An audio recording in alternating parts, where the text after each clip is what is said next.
We haven't talked about football, I don't think, all week, and we do talk to John Clayton every single Friday, and John was in very good form today with his weird call on Percy Harvin and all that stuff. It was really very, very funny. Yeah, catch it on the podcast, which is on this page if you didn't get a chance to hear it. John's always good on stuff like that. I guess we talked about, I suppose we could label this as the only issue facing the Seahawks right now.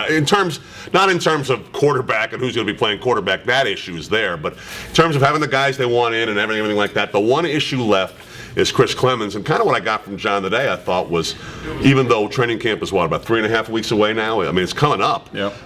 Don't hold your breath. I mean, not in a negative way, but that these things continue to take time a little bit. I took away a little bit of a hopeful vibe from the whole thing, I thought. Yeah, it seems like they're going to get something worked out, and that's the vibe you got from Pete Carroll, and I know he's Mr. Optimistic on everything, but even John, who can go to the negative side, who can prepare you for the worst, seems optimistic about it, so you think it's going to get done, and I don't blame Chris Clemons. We talked about it on the air, that this is really his only window to have any sort of leverage at all, because he's very specific to the Seahawks defense. He provides them with something that nobody else was really producing last year, because Raheem Brock had a terrible year. He's given you 11 sacks for the past 2 seasons each year.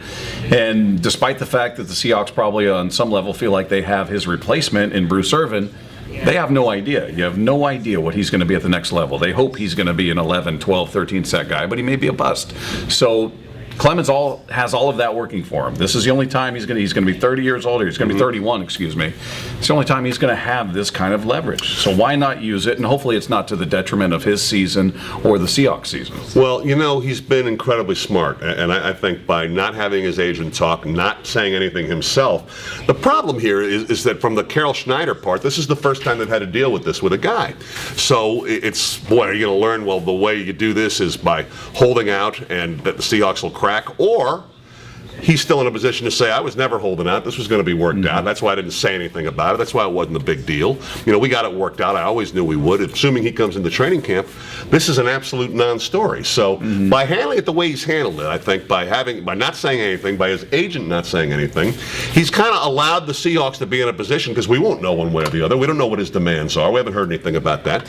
He's allowed the Seahawks to extend his deal. They can say that this is what we're talking about doing all the time. So I think they've handled it very well, and I think that bodes really well for the future of this thing too. Yeah, the only time they've gone off script is when Pete Carroll came out afterwards and said, well, we expected. I'm kind of surprised. Right. I talked to him. I expected him to be here just like you and I did and everybody else. So that's the only time he kind of broke from the whole, everything's great and rosy and we're having great dialogue. He was all about that, to say, yeah, I'm surprised. So I think it's going to get not angry, not sideways. Not angry, just kind of like I expected it, and we hope to get this worked out, and we've had great dialogue with his representative. So I don't anticipate it being a problem, because as much as he does have a tremendous amount of value to the Seahawks, I'm not sure how much he has to other teams, being as he's so specific to what they do. So while his earning power is probably as high as it's ever going to be, it's with the Seahawks that he has that earning power. I don't know that he has that leverage with any other team. And it still feels like, I think at the end of the day, that this is moving towards what's going to be a pretty good conclusion for Chris Clemons